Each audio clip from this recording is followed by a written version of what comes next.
Back in studio, Joe Musso, Emory Hunt, and Ryan Wilson. Fellas, again, you know where I reside, Chicago through and through.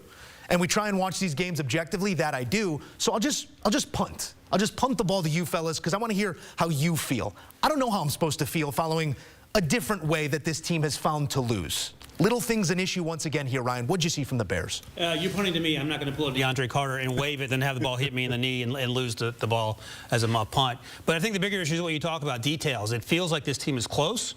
I think Thomas Brown was a godsend in terms of replacing Shane Waldron, offensive coordinator. We've seen a better Caleb the last 2 weeks. But the issue, the saying the devil in the details, is a perfect encapsulation of what this 2024 Bears team has been, because you could go to one play, two plays every single week and point to this is why you lost the game. And until that gets fixed, it's going to be the same old, same old. We were sort of talking about, well, young players are learning to play football. These guys didn't start playing football 2 weeks ago. They've been playing football for 20 years, most of them. So then you have to point to, okay, who's calling the plays up top? It's the head coach. And, Joe, you've had some serious conversations with yourself about Matt Eberflus and his future, and I think those are fair questions. I don't wish for anyone to get fired, but if you go on television and do the things that Matt Eberflus does as a football coach, they're going to, there's the exit, right? So those are the answers we have to find as we get through this thing. I applaud Caleb Williams for playing better and for sticking through some tough times. The defense is, we know how good they can be, but it says something when Sam Darnold, who we forever thought wasn't a good quarterback, lands in the right system. Kevin O'Connell, you put Justin Jefferson around him, you give him Aaron Jones and T.J. Hockenson, and oh, suddenly he's not that bad. So those are the questions you have to get the answer. Emory, trying to see the forest through the trees, or the trees through the forest, however that one goes.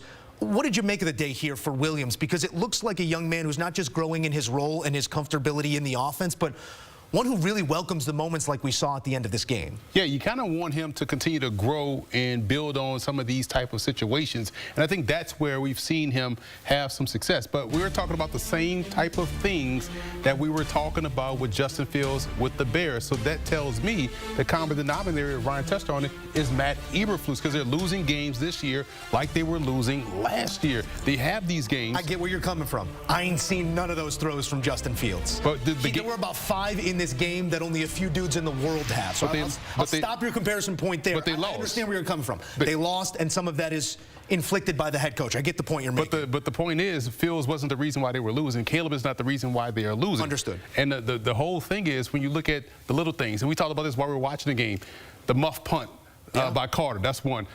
Not recovering the fumble of the muff punt in overtime. The drops by Komet on crucial third down situations. Couple by Keenan Allen. Couple by Keenan Allen before he got hot. You know, and then the fourth down with Caleb Williams, saw it correctly, just didn't trust it early to get the ball just outreach stretch. Those plays add up. Yeah. And so I think that all falls on coaching, and that's where they're going to have to clean up that mess, because obviously the talent is there for Chicago.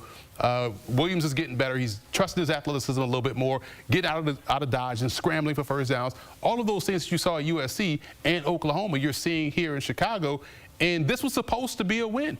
But this is those little things. Bunch of them were supposed to be wins, like driving down the Cairo Santos gets Chicago's supposed to win this game. But at the end of the day, those little things add up. It tells me the coaching at Hallis Hall is not about tying up those loose ends. I'll say this. I think Thomas Brown is the right guy to be calling plays and getting Caleb in position to have success. But it goes back to the details. And I'll ask you this, Joe. Would Caleb Williams have more success in Washington this year? Likely. Yes. I think that the coaching is there. I would argue still that the talent is a little bit deeper in Chicago in terms of offense. Oh, absolutely. And that's the exact point. Well, doing less with more in Chicago. Let's follow up. How about in Denver with Sean Payton? Do you think Caleb would have more success there? Yes is the answer.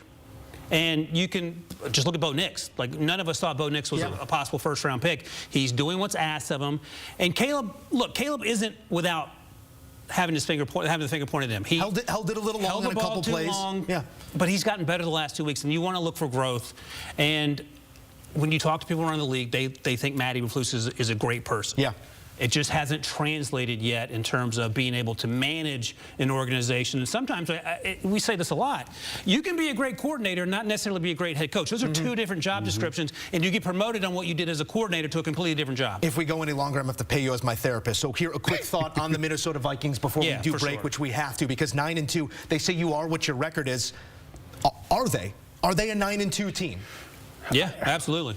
Look, Brian Flores is doing his part on the defensive side, and Sam Darnold's balling out. That's what I will say this. They got the new reincarnated version of Anthony Carter and Chris Carter with Jordan Jefferson and Jordan Addison. These two dudes are outstanding. And what about Darnold is impressive? He's not allowing those bad plays to linger. Right. He's overcoming those things and making positive plays for his football team. And because Aaron his Jones, coaching staff trusts him finally. Bingo. Positioned with an opportunity now at 9-2. We'll see what they look like relative to the top talent in the NFC as they take care of the Bears in dramatic fashion here on Sunday. A look at your longest active losing streak in overtime games, the Bears. Jesus. You know, I wasn't expecting that. the production staff loves me. Surprise. They find new and interesting ways each and every week, these Chicago Bears. But when it comes to overtime, the struggle continues, albeit it was a one coin toss and then a 3-and-out for Chicago here in this overtime.